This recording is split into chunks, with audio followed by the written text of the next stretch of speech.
I know that bastard Tim is going to hear this once he takes over. And all I have to say to you is, fuck you, you murderous bastard. None of this would have happened if you weren't a serial killer, burying bodies in the middle of the goddamn desert. If not for that, then I'd still be living my peaceful life, doing my job like I always do. And you'd be at your restaurant cooking whatever kind of shit food you can cook without using human meat. you hear me, you son of a bitch? All of this is your fault. If it weren't for you, none of those deaths would have happened. I don't care what you fucking say. You're the one responsible for this fucking mess. This is all your fault. Not mine.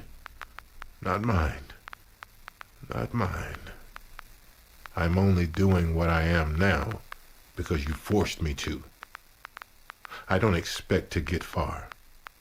The extent of my knowledge on these sorts of things from mafia movies and true crime documentaries. You were right about one thing. I'll give you that. I am a fucking coward. A coward for not having the guts to kill myself to rid the world of your filth. The least I can do is document everything that happens, so that the families of those you've murdered can have some solace once we're both burning in hell. I don't know what the police will make of this once this all comes crashing down, but at the very least, the truth will be out there for anyone willing to believe it, if such a person even exists. You know what the funny thing is, though? I know I'm not the smartest tool in the shed. I barely managed to graduate high school with only a few C's on my report card.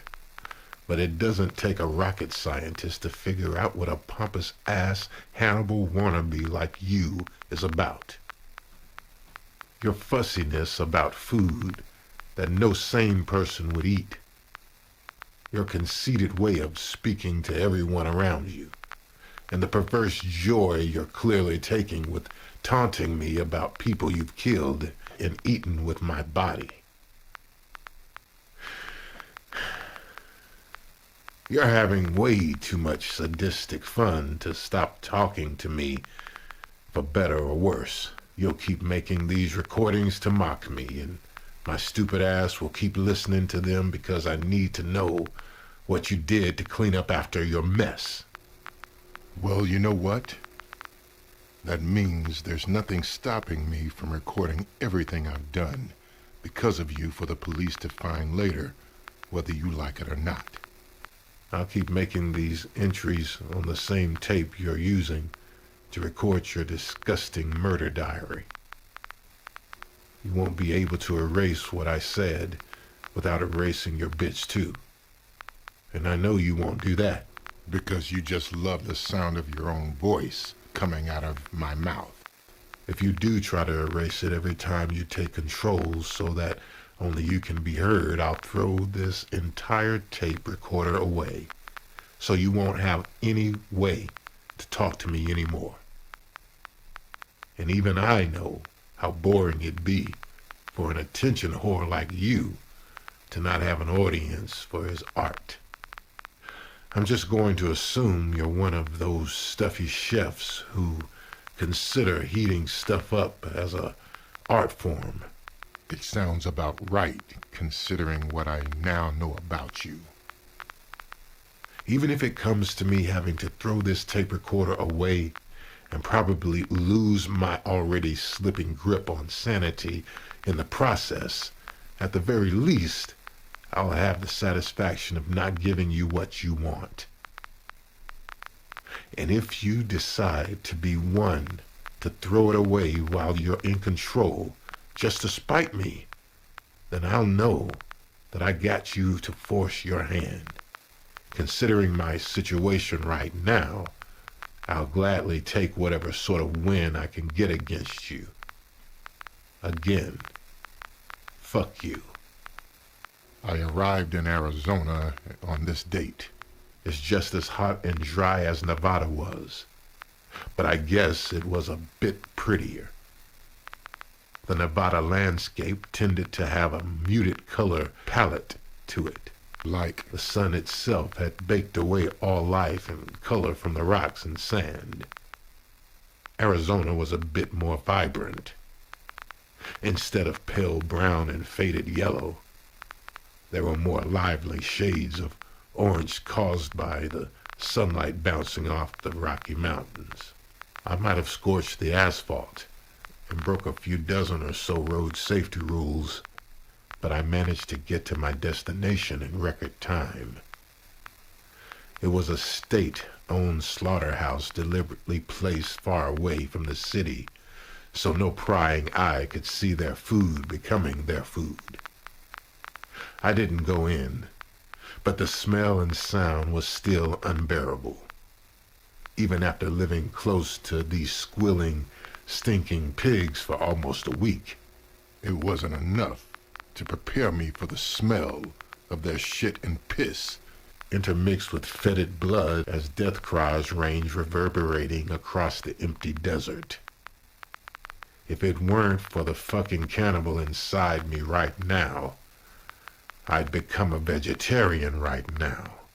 The workers at that slaughterhouse, who I can only assume were either absolute sadists or too desensitized to care at that point in their lives, helped me unload the pigs. My heart was thumping out of my chest all the while. In my head, I worried that they might notice something strange in the back of the truck once it'd been emptied of the swine. I never got the chance to actually check the back of my truck after disposing of the body. I wasn't all too eager to jump in to check once I saw the pigs rip through a corpse in less than 10 minutes. If even a tiny fragment of suspicious-looking bone or hair was found by the workers, then I would have been detained for questioning right there for potentially contaminating the good I was supposed to be delivering, if not outright murder. They didn't even raise an eyebrow, while they saw that some of the pigs clearly had blood on their lips, and I was sweating bullets in the driver's seat. Maybe they thought the pigs had just bitten each other, or perhaps they were just too tired to care and just wanted to get their day over with. I honestly can't blame them if they had to work in a place like that every day. Still, I pity the people who would end up eating those pigs. In a sense, they would inadvertently be eating human flesh. I bet that bastard Tim is pretty pleased about that. My next stop was one of the many gas stations owned by the trucking company I worked for. I had to bring my truck to one of those whenever I finished delivery to get my next assignment and change trucks if needed. The mechanic who came to check on the truck gave me the stink eye when he smelled the remnants of my vomit in the driver's cabin. I apologized profusely and lied that I threw up after drinking a few many cans of Red Bull. A pretty lame excuse, but it looked like he bought it. The man chastised me for getting carried away and told me I needed to take better care of my body if I wanted to keep working for a long time.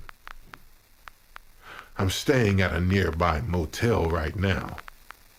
Tomorrow I'll have a new destination, new cargo, and another nightmare courtesy of Tim to deal with.